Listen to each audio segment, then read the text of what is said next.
Yaurana Kotonui et bienvenue dans Manava, votre émission Info-Service. Que ce soit pour stimuler le développement cognitif des bébés, leur langage ou même gérer les émotions des enfants, la musique a un rôle important chez nos bambins.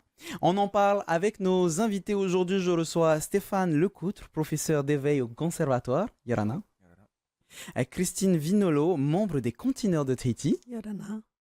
Nous avons aussi Hélène Ledal, gérante d'un centre de musicothérapie. Bonjour. Et enfin, Vanessa Rivetta, infirmière puéricultrice au CHPF. Yorana. Je vais me tourner vers toi, Stéphane, pour ma première question. Tout simple, quel est le rôle de la musique dans le développement chez les bébés? Pour les bébés, ça apporte plein de choses. Enfin, au niveau de l'écoute, ça travaille sur les sens. Enfin, je suis pas spécialisé sur les bébés, mais en tout cas sur les enfants, c'est un travail sur l'écoute, sur la motricité, sur la reproduction aussi, sur le son. Donc ça invite à plein de choses en fait, à la découverte des déplacements. C'est très vaste quand même. Comment est-ce que toi, tu t'es intéressé au sujet finalement? Est-ce que c'est venu instinctivement, naturellement, ou est-ce que tu as fait des recherches parce que tu étais vraiment intéressé par... J'ai par travaillé ça? d'abord dans la musique, enfin des études musicales, et puis il y avait cette branche qui existait de travailler avec cette possibilité avec des enfants, et ça m'a plu en fait. Donc du coup, je suis allé dans cette direction, j'ai suivi la formation, et après j'ai développé quoi, en travaillant, en cherchant tout le temps de nouvelles façons d'aborder l'apprentissage avec les enfants, de nouvelles façons d'aborder le travail, de l'écoute, et puis en fonction des enfants aussi, d'évoluer en fonction d'eux aussi. Donc Tout c'est riche, quoi. simplement. Voilà. Vanessa, la musique a réellement un effet dans ce cas-là sur les bébés, les enfants finalement en général. Bien sûr, sans aller dans les études qui ont prouvé que, bien sûr, la musique avait des bienfaits, rien que dans l'expérience de tous les jours, en observant les nouveau-nés, les nourrissons, les prématurés, on peut voir qu'avec les différents sons, il y a forcément un éveil qui se passe, une stimulation, et donc ça peut être bénéfique, mais ça peut être aussi néfaste. C'est ça que le message à passer, c'est que, bien sûr, la musique fait du bien à tous, mais pour les bébés, les prématurés, ça va être une question de sonorité, de volume alors, où il va falloir jouer là-dessus pour pas trop les agresser non plus. Mais en règle générale, oui, la musique a beaucoup de bienfaits sur eux. Donc, beaucoup de bienfaits finalement, mais on évite de faire écouter du hard rock à des bébés, par exemple, c'est ça? C'est ce que je disais la dernière fois. En fait, ça dépend aussi de la mère. Quand bébé était dans son ventre, elle écoutait forcément son style à elle de musique. Donc, bébé a été baigné forcément dans une ambiance sonore qui peut lui être familier. Donc, si la mère, après, elle continue d'écouter du hard rock, c'est pas un problème. Mais au niveau du volume, en fait, c'est plutôt le volume qui C'est pourrait plutôt le volume. agresser. Bien sûr, quand le bébé naît, on va tout faire pour le mettre un peu au calme, le rassurer. Voilà, il y a toute cette question de réassurance. Donc, des musiques douces, des berceuses, comme viennent chanter les contineurs le dimanche, ça apaise beaucoup parce qu'ils vont se familiariser petit à petit avec une sonorité et un volume après qu'on pourra petit à petit amplifier si la maman pardon écoute le hard rock ou bien du Horitek ou quelque Ou ce chose genre comme ça. de Ouais, musique. voilà. Et justement, tu me permets une transition parfaite puisque effectivement, nous avons Christine, donc membre des Contineurs de Tahiti, sur le plateau. D'où vient l'idée finalement, Christine? L'idée, c'est comme Stéphane, d'abord des études de musique, dont on est musiciens tous les deux, et puis après une formation qui s'appelle le DUMI, et dans laquelle on nous apprend pendant 2 ans à comment enseigner la musique, parce que c'est pas le tout de savoir gratter. Après, il faut faire passer ça avec les enfants. Donc voilà, on a fait des études pour ça, et après, quand on a développé ça aussi, on s'est plus intéressé aux plus petits. Donc nous, on part des bébés, donc des prématurés, des fois des bébés qui ont juste 6 heures de naissance, enfin 6 heures de vie, voilà, jusque, on va dire 7-8 ans, et puis après, les adultes ont le droit de chanter aussi, bien sûr. Alors, si vous êtes Contineur de Tahiti depuis déjà plusieurs Ouais. années, c'est bien que ça vous tient à cœur, mais Carrément. c'est quoi? C'est une expérience personnelle qui a fait que vous vous êtes rapproché de ce milieu ou juste c'est une envie, une passion? Une passion, une envie, puis un challenge, parce que les bébés, si ça leur plaît pas, ils pleurent. Donc on est obligé de... Il faut que ça marche, quoi. Donc on est obligé de chercher tout le temps des trucs pour les intéresser, pour les capter, en fait, les captiver, et puis rentrer en communication avec eux. Donc c'est pas juste chanter une petite berceuse, c'est de trouver des petits sons qui vont les faire réagir, en fait. C'est ça le truc. Donc un public assez compliqué, les bébés. C'est pas facile, le public des enfants, ça a l'air simple comme ça, mais un concert d'enfants qui se passe pas bien, les enfants ils quittent la salle, en fait. Ah oui, ça doit être un petit peu violent à vivre, on y reviendra justement. On va terminer notre tour de table avec Hélène. Est-ce que tu peux nous expliquer la musicothérapie? Qu'est-ce que c'est? Donc moi, je fais la méthode Tomatis. Et donc, la méthode Tomatis repose complètement sur les sons intra-utérins. D'accord. Donc, en fait, on commence avec les femmes enceintes. Nous, on commence à travailler justement pendant la grossesse en faisant écouter aux mamans les mêmes sons que le bébé entend, c'est-à-dire le son mécanique de toute la batterie, on va dire le cœur, la respiration, tout ça. Le bébé l'entend, mais il y a un son encore plus agréable à entendre, c'est la voix de maman, quoi. Et la voix maternelle, elle est cachée par tous les sons du corps. Donc, en fait, on n'entend que des petits sons aigus comme ça. Et donc, ces petits sons aigus, là, le bébé, il adore ça. Et donc, si on t'en fait entendre ça pendant la grossesse, le bébé se dit « Waouh, c'est super, il y a plein d'amour ici. » Parce que là, c'est le coup de foudre, quoi. Donc, en fait, en lui faisant entendre ça quand la maman est enceinte, ça permet déjà de mettre le bébé dans un super bien-être et puis d'activer toute la formation du cerveau, quoi. Et puis la maman, ça la détend aussi, quoi. Donc du coup, comme la maman est bien détendue, le bébé aussi, on a aussi une chance d'avoir probablement un accouchement génial. D'accord. C'est-à-dire plus rapide. Développement du cerveau donc chez bébé, Voilà. détente chez maman, c'est un peu ce que... Et accouchement plus simple. Et du coup, chez le bébé, moins de stress à l'arrivée aussi, parce que quand ça coince à l'accouchement, le bébé, il stresse déjà, quoi. Bien sûr. Donc en fait, voilà, je travaille à ce moment-là. Puis après, je reprends le bébé après l'accouchement. Et donc, Et tu continues la méthode Tomatis. je lui refais entendre les sons qu'il entendait avant. D'accord, dans le pour ventre de lui maman, rappeler pour lui un dire, milieu. Mais tout va bien, t'es encore là-dedans, quoi. Et puis hop, Mhm. on lâche le stress de l'arrivée sur Terre, quoi. Donc en D'accord. fait, je le trompe un petit peu si on veut, mais on lui fait réentendre ça. Et puis, Et ça le donc, détend. il se détend encore, quoi. Ce qui est intéressant dans tes propos, c'est le développement du cerveau de l'enfant, Ouais. la détente chez maman. Est-ce que ce sont deux choses que vous essayez d'aller chercher dans les cours d'éveil au conservatoire, Stéphane? En fait, le principe du parcours d'éveil musical, c'est vraiment un parcours où on invite l'enfant à découvrir la musique sous différentes formes, et d'aller voir aussi les instruments qui vont être proposés au conservatoire, qu'il pourra ensuite suivre s'il souhaite s'orienter. Mais c'est vrai qu'on travaille sur les sens aussi, donc ça développe la mémoire, on travaille la mémoire, on travaille aussi l'écoute, l'attention, parce que moi je travaille beaucoup avec le corps aussi en déplacement, donc sur telle musique, à tel endroit il doit se déplacer, ils savent que c'est à tel endroit, donc ça gère aussi tout ce qui est motricité, déplacement, c'est donc et le développement du cerveau, bien sûr aussi. Ouais. C'est à partir de quel âge? Parce que je me doute bien qu'on ne va pas mettre un enfant de 2 ans sur un piano directement. Bah si, ils peuvent très bien déjà Ah oui, s'amuser à travailler en étant créatifs. Ils ont déjà une forme de créativité parce que il va explorer le son, ils explorent en fait. C'est ça aussi l'idée, c'est que dans la musique aussi ils puissent explorer par eux-mêmes déjà, découvrir un son, de voir ce que ça donne. Et puis si ça leur plaît, ils vont venir rejouer encore à nouveau. Moi je travaille en garderie par exemple, les enfants de 1 an et demi, ils adorent ça. Quand je leur donne des petites percussions, ils savent pas ce que c'est, ils vont le prendre, ils vont chercher, je les laisse chercher un peu de quelle façon on peut s'en servir, sans montrer, et puis et ils explorent des choses et ils s'amusent, quoi. Mozart a commencé à 2 ans. Hein. Mozart a commencé à 2 ans, donc Ouais. c'est bien la preuve que la musique a un effet positif et Ouais, bienveillant sur les enfants. Dans la même idée, je me tourne vers toi du coup, Vanessa. Dans votre service, vous utilisez aussi la musique pour apaiser parfois les enfants? Alors, on est un service de néonat et de réanimation, donc de prime abord, on va pas penser à la musique. Mais par contre, depuis quelques temps, on a mis en place, grâce au contineur, tous les dimanches. Donc, il y a des habitués, hein, les prémas, ils savent que le dimanche, il y a Christine et Jérôme qui viennent. Et donc, en fait, ça nous permet vraiment aussi d'expérimenter, parce que là, ça fait quelques mois qu'ils viennent régulièrement, et donc d'observer les effets sur les plus petits, les prématurés, parfois qui font 500 grammes, 600 grammes, et puis les plus âgés, ceux qui sont nés à terme et tout ça. Et puis avec Christine et Jérôme, on s'amuse à observer les réactions des bébés. Donc c'est vraiment très, très différent. Il y a des fois, c'est le moment pour le bébé de recevoir ce qu'ils sont en train de faire, et il y a des fois, c'est pas le moment. C'est vraiment parfois une question de moment, mais ce qu'on peut vraiment observer, c'est qu'ils sont stimulés. On le voit par rapport au scope, la fréquence cardiaque, la fréquence respiratoire. Quand ils jouent, qu'est-ce qui se passe? Est-ce que ça s'accélère? Ça ralentit? Et ce qu'on peut observer aussi, c'est que parfois, pour certains, ça les stimule au niveau de l'oralité. Ils ouvrent la bouche, comme s'ils avaient envie de manger. Ils sont là, en train de chercher. Donc là, on a repéré récemment que plusieurs le faisaient. Hein, tu es d'accord? Le réflexe de succion, ouais, Le c'est réflexe ça. de succion arrivait facilement. Et donc, forcément, au niveau des cognitions, ça stimule positivement.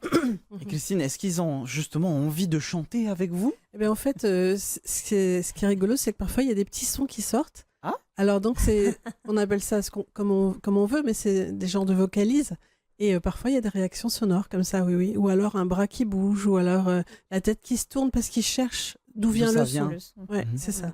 Et donc, il s'oriente, en fait. Il s'oriente et il regarde il regarde où on est. Je pense qu'il nous voit un peu flou, Mhm. mais il voit quand même. Et il y a des réactions, bien sûr. Sauf s'il dort complètement, mais il y a toujours des réactions. Je te rassure, je n'ai pas besoin de berceuse, mais je suis un peu curieux. J'aimerais bien savoir quel type de musique tu leur chantes. Quelles Alors- sont les berceuses ou les comptines que tu Ouais. leur chantes? C'est souvent des petites comptines très douces qui calment, mais parfois on se rend compte que sur certains enfants, ils ont besoin de choses plus Rythmé. dynamiques, plus rythmées. Voilà, je pense qu'ils ont certainement dans le ventre de maman assisté à plusieurs brinques déjà, donc ils sont habitués à la danse. Et donc sur certains enfants, c'est le contraire. En fait, ils ont besoin d'être stimulés et donc on va faire des choses un petit peu plus dynamiques. Et souvent c'est très doux, c'est très calme. Donc des fois j'utilise la flûte traversière ou la clarinette, mais c'est souvent ukulélé et violoncelle, juste très discret, qu'on y va très très très doux. Hein. Alors, je vais peut-être un petit peu trop dans les détails, mais est-ce que tu penses que parfois, là, tu nous as parlé d'instruments, ce sont les vibrations Oui, des instruments tout à qui fait. peuvent les impacter? Ah, tout à fait. Le violoncelle, par exemple, qui a des sons très graves, fait réagir les enfants. Mhm. Ouais, on pourrait juste jouer, pincer des cordes comme ça et déjà il se passe des choses, plein de Voilà, choses. des réactions. Ouais. Justement, on va avoir aussi le retour et le regard que peut avoir Hélène quand tu utilises la musicothérapie. On utilise les ondes aussi, on utilise ces vibrations. Bah, moi, c'est des sons très aigus que j'utilise parce que quand on est in utero, justement, la voix de maman, elle est très aiguë, quoi. Donc, quand j'utilise ces sons-là, ils sont en train de chercher les sons aussi, ils me regardent. Et même quand ils sont en train de pleurer, je leur chante très, très aigu. Puis ça pèse aussi parce que ça y est, il y a de l'amour là. Donc, en fait, les sons aigus, il faut savoir, tant qu'on est parents, c'est pour ça qu'on dit de chanter pour être dans les aigus, justement, parce qu'ils adorent ça, les petits, ça leur rappelle in utero, quoi. Et donc, moi, j'utilise ça au centre, ouais, je leur mets pas le casque, ils sont trop petits, mais Bien je sûr. mets à côté. Mhm. Mais généralement, ils partent là, ils tournent la tête, ils se disent, ouais, ça me rappelle un truc là. Et puis souvent, ils s'endorment.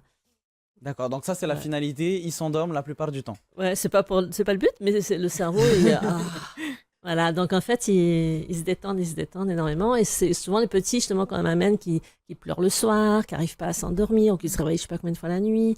Ben, après être venus chez nous, là, pendant 2-3 jours seulement, hein, et ben après, ça y est, ils font les nuits. On a lâché le stress de l'arrivée sur Terre, on va dire, et on est redevenu bien. Donc du coup, les angoisses sont parties, du petit, il est bien, quoi. Eh ben, ça tombe bien que tu nous parles de ça. Je suis sûr qu'il y a notre public, parmi notre public, il doit y avoir des personnes qui ont des bébés, qui font pas leur nuit. Ah, Comment c'est est-ce qu'on clair. peut faire à la maison? Parce qu'on n'a pas tous forcément un équipement de musicothérapie ou des sons appropriés. Comment est-ce qu'on Ouais. peut faire? Leur chanter une petite, Moi, petite je leur chansonnette? conseillerais un truc qui marche assez bien, c'est de mettre un CD de chant de dauphin. Parce que justement, c'est dans les aigus, là, quand ils chantent, puis en plus, on est dans l'eau, comme dans le ventre de maman, donc ça marche assez bien sur les enfants. Je vois que de l'autre côté, il y a aussi Christine qui veut réagir. Oui, en fait, je pense que l'outil le plus efficace au monde, c'est la voix de maman. Voilà. Et la voix de papa, bien sûr. Maintenant, on peut dire La que voix les des deux parents. peuvent bercer le bébé la nuit. Ouais. Normalement, les papas se lèvent pas trop la nuit, mais bon, Si, de plus en plus, Christine. de plus en plus. Donc, on va parler de la voix de maman parce qu'en Ouais. fait, elle va résonner directement sur bébé qui est appuyé contre elle. Et donc, un petit bercement avec sa voix. Parce que parfois, les mamans pensent pas à chanter, en fait. Ouais. Ils pensent plutôt à mettre leur téléphone et à trouver une musique. Qu'est-ce que je vais pouvoir leur Ouais. faire écouter? Mais non, juste leur voix, en fait. Voilà. Les sons Juste leur aigus, voix ouais. va les apaiser. Ça va, comme le disait tout à l'heure Hélène, ça va leur rappeler tout ce qui s'est passé quand C'est ils ça. étaient dans le Ça ventre va de maman. résonner, ça va vibrer. Il y a une vibration qui se fait de peau à peau.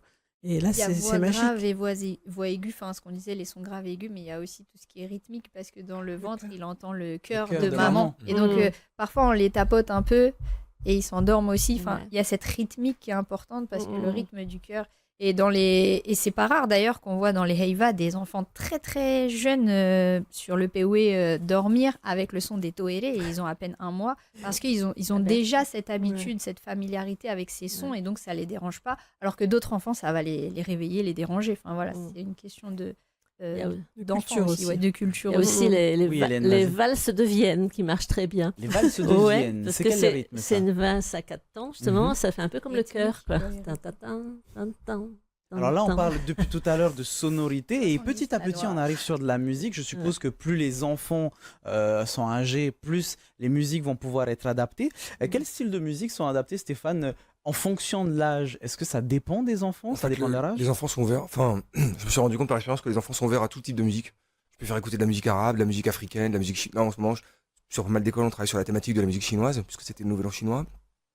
Et ça leur parle et ils réagissent en fait, directement. En fait. Des fois, je laisse la musique et quel que soit l'âge, en fait, ils ont une réaction déjà de bouger, de se déplacer. Et ils sont vraiment ouverts. Il y a pas de. Moi, je fais écouter de la musique contemporaine où c'est des sons un peu particuliers, qui partent dans tous les sens ou informatisés. Et je crois pas qu'il y ait une musique particulière. Ils sont ouverts en fait. Et après, tout dépend de la façon dont on l'aborde, Bien sûr. le travail qu'on va faire à partir de cette musique-là. Mais ils ont des oreilles grandes ouvertes, quoi. Contrairement à certains adultes, parfois même, ils sont plus. On peut vraiment faire plein de choses avec les enfants, quoi. Ils sont Ça plus risque ouverts, de plus créatifs. donner aussi. l'habitude aussi. Ce qui est intéressant dans l'exemple que tu viens de donner, Stéphane, c'est par rapport à, comment dire, à l'ethnie, on va dire, de la musique que tu leur fais écouter. Tu nous as parlé de musique africaine, de musique chinoise pour le Nouvel An chinois. Ouais, ouais. Ça veut dire que ça leur permet aussi de s'ouvrir à d'autres cultures. Ah bah complètement, oui. Oui, oui, bah oui. Mhm. Oui, puis après, enfin, moi je travaille aussi en école maternelle où on travaille sur des thématiques communes. Et ils travaillent, par exemple, s'ils travaillent sur les voyages autour du monde, bah, on en profite pour que ce soit transversal en fait dans ce qu'ils font comme travail. Et ça leur permet effectivement une ouverture d'esprit, de musique. Et puis ils identifient tout de suite, ils arrivent à repérer, et puis ça leur parle, quoi. Ils n'ont pas de complexe non plus. Enfin, les enfants, surtout ici, ils n'ont pas de complexe avec le corps. C'est assez facile. Donc ça participe vraiment à l'apprentissage de la musique aussi au niveau corporel, des sens. Et c'est important, quoi, qu'ils écoutent plein de choses. Ouais. Dans la même idée, est-ce que, Christine, ça permet aux enfants non seulement de s'ouvrir aux différentes cultures, mais pourquoi pas d'apprendre des langues? Tout à fait. On apprend en chantant. C'est simple en fait. On retient beaucoup plus en chantant. Il y a même des gens qui apprennent les tables de multiplication en chantant. Mais là, si on apprend le Réo Tahiti avec des petites comptines toutes simples, répétitives, c'est super facile en fait. Et les enfants, ils adorent ça en fait. Et du coup, ça permet d'appréhender la langue, le Réo Tahiti, de manière ludique en fait. Est-ce que tu as une musique en tête sur laquelle tu as le plus de retours? Alors je te pose cette question, c'est parce que je connais quelques-unes de tes comptines que je chantais à mon petit frère, en particulier Mahana Mahana. Ouais. Ça m'a permis d'apprendre quelques mots en tahitien et de Ouais. lui apprendre quelques mots en Mm. tahitien. Toi, est-ce que tu as des retours sur des musiques comme ça? Plein, toutes les comptines, le premier album qu'on a fait, c'est ça, hein, Purima, c'est les mains, les doigts, toutes les parties du corps, apprendre à compter en tahitien, tout ça, ça forme un petit peu leur bagage culturel en fait. Et Mhm. puis c'est fait vraiment de manière sans réfléchir en fait. C'est juste à force d'écouter, c'est imprégné, et puis voilà, ça ressort. Donc ça fait travailler la mémoire. Vanessa, là on parle de musique donc polynésienne, on se doute bien, on va pas aller mettre des toérés là-bas dans votre service, mais est-ce que ça a une influence, tu penses, on parlait de vibrations tout à l'heure, les vibrations de la musique polynésienne ou tout simplement le fait qu'on soit ici au Fénois? C'est évident, c'est des questions d'énergie, des questions de vibration, énergie. Donc en fait, le bébé, il parle pas pour nous dire les choses. Donc lui, il reçoit, il perçoit. Donc il va percevoir les énergies, les vibrations. Donc forcément, ça va lui parler à l'intérieur. C'est ce qu'il faut prendre conscience en fait. C'est que voilà, c'est pas parce qu'on va penser c'est un bébé, on lui parle, il comprend pas trop. Déjà, ils comprennent à leur façon, mais surtout, ils reçoivent les vibrations, les énergies qu'on leur transmet. Donc, quand ils arrivent avec leur violoncelle, la flûte traversière, des sons comme ça, ils réceptionnent. Et franchement, ça leur fait beaucoup de bien parce qu'au fur et à mesure, vraiment, même moi, parfois, j'y passe dans la semaine avec le petit ukulélé. Ils reconnaissent, c'est vrai, ils tournent la tête, ils bougent, ils ont tendance à vouloir avoir encore plus envie de manger parce que les prématurés, parfois, ils dorment plus que les bébés à terme. Donc, c'est très intéressant, vraiment, ça a un impact vraiment positif. Hélène, de la musique polynésienne dans un casque, ça peut fonctionner? C'est une question de curiosité, vraiment. Ouais, mais moi, je sais pas. Moi, c'est du Mozart que je prends. Du Mozart. Non, mais c'est du Mozart parce qu'en fait, moi, je vais refabriquer les sons intra-utérins. Il me faut des fréquences aiguës. Oui. Voilà, donc du coup, Mozart, il a composé justement très jeune. Et donc, sa musique est bourrée de sons aigus parce qu'il se rappelait ce qu'il entendait in utero, je suppose. Donc, en fait, nous, on travaille beaucoup avec ces sons-là, ouais. Donc, et puis ça permet, le fait que tu parlais tout à l'heure des langues, ça permet d'entretenir l'oreille aussi dans les aigus, parce que souvent dans la langue française, les sons qu'on a tendance à laisser un peu tomber, ce sont les aigus justement. Et faire de la musique, écouter la musique, etc., garder l'oreille au taquet, ben, ça permet après, quand on va apprendre des langues, d'être ouvert à toutes les fréquences et de rester ouverte à toutes les fréquences, quoi. Alors, C'est bien aussi. habituer l'enfant à la musique, Ouais, aux c'est instruments. parfait. Je Ouais. suppose que on vient de le voir Ça dans toute entretient cette l'oreille. émission, ça permet d'entretenir l'oreille, de faire un développement cognitif. Est-ce que ça permet aussi de développer la motricité et à partir de quel âge, Stéphane? Pareil, tout petit, moi je le constate avec les enfants en garderie, c'est que on leur donne un instrument, des petites maracas, ils vont commencer à taper, à la secouer et chercher comment fabriquer le son. Si je mets un petit xylophone, ils vont prendre des petites baguettes, ils vont commencer à jouer, donc ils vont latéraliser de gauche à droite aussi. Et puis selon avec les certaines cantines que j'utilise aussi, on fait des mouvements où on est en haut, en bas, à droite, à gauche, donc ça latéralise aussi, donc ça travaille la motricité, ça travaille tout ça. Ouais. Et donc, ça veut dire qu'il ne faut pas forcément exiger une certaine rigueur à l'enfant. Non, on leur laisse la créativité, qu'ils soient libres. Après, par exemple, si je fais une cantine, on va faire miam, miam, miam, miam, miam, ce sera un rythme musical, et après on peut l'exploiter avec un instrument de percussion, mais pour eux, c'est un jeu en fait, c'est ludique. Donc on va jamais leur dire c'est noir, deux croches noires, jamais quoi. D'accord, partir sur le jeu et le côté ludique. Voilà, c'est ça, qui vivent déjà par le corps aussi, par les sensations, et après on peut développer plus tard quoi. Je vois qu'en face de toi, il y a Christine qui voulait réagir. Tu nous disais? En fait, oui, c'est le développement du corps, en fait. C'est complet, en fait. C'est vraiment complet, la marche. Je pense qu'un enfant, il sait danser avant de marcher. Donc, on voit, nous, des fois, en concert, des bébés avec les couches qui savent à peine tenir debout et qui dansent, en fait. Donc, pour eux, ils savent danser avant de marcher. Et donc, ils sont déjà dans un truc de réaction et de communication. Ouais, c'est ça. Et ils profitent à fond, quoi, parce que ça leur parle, en fait. Alors, comment est-ce qu'on peut faire à la maison? On a déjà vu tout à l'heure pour les bébés qui ne font pas leur nuit, mais qu'est-ce qu'on peut faire à la maison pour développer tout ça chez l'enfant? On peut très bien avoir un petit panier avec plein de petits instruments dans un coin et qu'on range de temps en temps si on veut avoir un peu de calme. Parce que mais le sortir de temps en temps pour qu'il puisse manipuler différents instruments. Et puis surtout, tout le temps chanter, en fait. Tout le temps chanter dans la voiture, chanter tout le temps. Des instruments en particulier à conseiller, parce j'ai déjà vu un enfant, on lui a offert un toéré, la famille a regretté. Du coup, est-ce qu'il y a des instruments qui sont plus favorisés que d'autres? Il y a plein de petits instruments différents, il faut aller voir un peu dans tous les magasins. Il y a des instruments du monde qui sont simples, qui résonnent et qui font des sons très doux, donc on n'est pas toujours sur des trucs très très agressifs. Faut vraiment chercher, il y a plein de choses possibles. Après, il y a des instruments qu'on peut fabriquer, il y a des petits trucs à fabriquer aussi. Oui, il faut aller fouiner un petit peu partout, il faut être curieux et il faut... Et encourager l'enfant s'il veut toucher un instrument, parce que je vois souvent des amis parents qui disent non mais ne touche pas, et en fait ça freine l'enfant alors qu'il voulait découvrir. Au contraire, vas-y, c'est ça. Voilà, même si la sonorité, nous ça nous agace en tant que parents, mais laissez-le toucher, laissez-le découvrir le son de l'instrument, c'est important, ouais. Alors tout à l'heure j'utilisais l'exemple du toéré, les parents pensaient que c'était comme c'est solide, c'est bon, il peut y aller, il peut se défouler, finalement ils ont regretté. Et les gens ont peut-être peur d'abîmer l'instrument. Ouais, aussi. Oui, peut-être. Mais il n'y a que comme ça qu'on va découvrir la sonorité, l'enfant qui tape dessus, qui touche, la matière. Ah, ça fait un son. Donc voilà. C'est vrai que le volume, ça peut déranger, hein, mais c'est comme ça qu'on le fait découvrir. Ouais. Tout simplement. S'il casse une corde sur le ukulélé, c'est pas grave. Ça se répare. Ouais, voilà. Dans la même idée, Hélène, tout à l'heure, on a parlé des bébés avec la musicothérapie, on a parlé des dauphins. Si l'enfant est un peu plus âgé, il y a d'autres musiques qui peuvent être intéressantes? Moi, je continue avec Mozart tout le temps. Ouais. Parce que c'est l'accord parfait, Mozart. C'est l'accord parfait. C'est un génie. Ouais, non, mais moi, après, quand ils sont plus grands, je travaille plus avec eux, justement, des déblocages au niveau du langage pour qu'ils entendent mieux et donc ils s'expriment mieux. Pour la confiance en eux aussi, parce qu'on va retourner à la case départ, on va reprendre tout ce qu'on avait à la case départ. Donc, déjà, on se prépare à attaquer le CP. Donc, en fait, c'est tout le temps avec ces sons intra-utérins, mais quel que soit l'âge, parce que même si tu viens me voir, à l'âge que tu as, je te remettrai les sons intra-utérins aussi. D'accord. Et ça fait du bien même aux Et adultes. ben voilà, il y a tout pendant la grossesse quand on était bien là, quoi. Donc en fait, on entendait plein de trucs. C'est pour ça qu'on a On a oublié, peut-être. réflexes. On a oublié, en fait. Ouais. Et donc le fait je travaille avec l'inconscient, de les ramener là-dedans, mais même petits, c'est génial, quoi. Donc moi j'aime bien prendre les petits de 5 ans là, juste avant qu'on leur demande de faire ci, de faire ça, mais qu'ils arrêtent de bouger, qu'ils soient plus calmes, plus tranquilles, plus sur d'eux. Et là, on attaque bien la vie, quoi. Voilà, si vous voulez vous renseigner sur tous les sujets qu'on vient de traiter, vous n'hésitez pas à aller vous renseigner directement avec nos invités. Et vous avez le site du conservatoire, conservatoire.pf. Rappelle-moi à partir de quel âge on peut venir vous voir? Alors l'éveil, en fait, ils ont des sections de danse traditionnelles aussi, où là, ils prennent les petits. Mais sinon, pour l'éveil musical, on commence à partir de la grande section de maternelle, donc entre 4 et 5 ans. Après, CP aussi, hein, il y a un groupe en CP avec Jérôme.